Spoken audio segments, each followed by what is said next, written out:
Hey guys, this is Ermer with TD Outpost. Just want to give you guys some quick tidbits when it comes to Droid Division's Pit Droid. Definitely a great build. It's a great starter kit, and also if you get it now, his files include the new modifications like other variants like the Mandalorian variant and other versions of the Pit Droid, which is awesome. And just when it comes to 3D printing, I do a couple things to clean up my layer lines. I sand, and of course I use spot glazing putty, or I use resin. I put the resin on with a brush and let it cure in the sun. It's good to go. Also, I use a 1/4 inch drill bit for all the holes. Drill through it so that the bolts can go right through. The original Pit Droid, I use a 3/32 drill bit for the back plate. I don't know if you guys know, I actually provide the bolt kits for a lot of Droid Division's droids. So I put those together for you guys, and I send them out to you. So that's what we use. It actually is a 3/32 drill bit.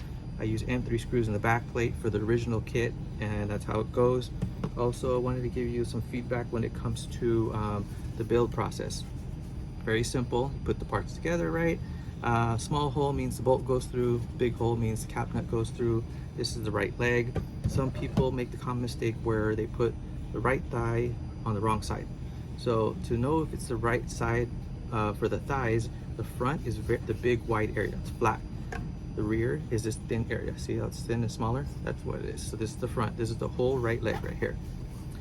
Also, when it comes to the hip, I don't know if you can see it, there's an angle, right? I don't know if you can see the angle. See how it's bowing that way? That means that's the front. So wherever it's bowing, that's where the front is. Because if you put it reverse, your legs are gonna, instead of it being straight, it's gonna go like this. So it won't sit right. Also, when it comes to the LED bolt kit that I provide with the LED kit setup and the lens, you get an inner lens, goes right in.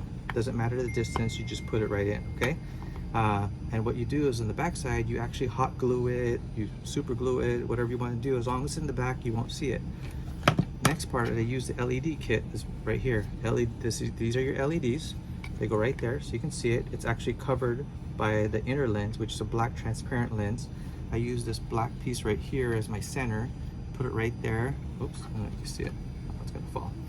It goes edge to edge. When it goes edge to edge on the hole, I super glue it. Okay, I super glue it.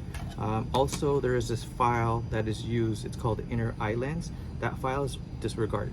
We don't use that anymore when it comes to the bolt kit. Why?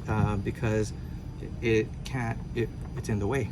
So lastly, you get this part, put this part here, and it's good to go. And what happens is this.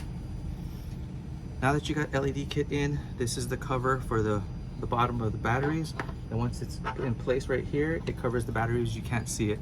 And whenever you need to change the batteries, you pop it off, take this off, change your AAA batteries, put it back on, and you're good to go. The kit does come with LED remote, and that's pretty much it. So hopefully you guys got something out of it. You guys can always message me on Etsy, on Instagram, or on Droid Division. I'm more than happy to help you guys out. So happy building.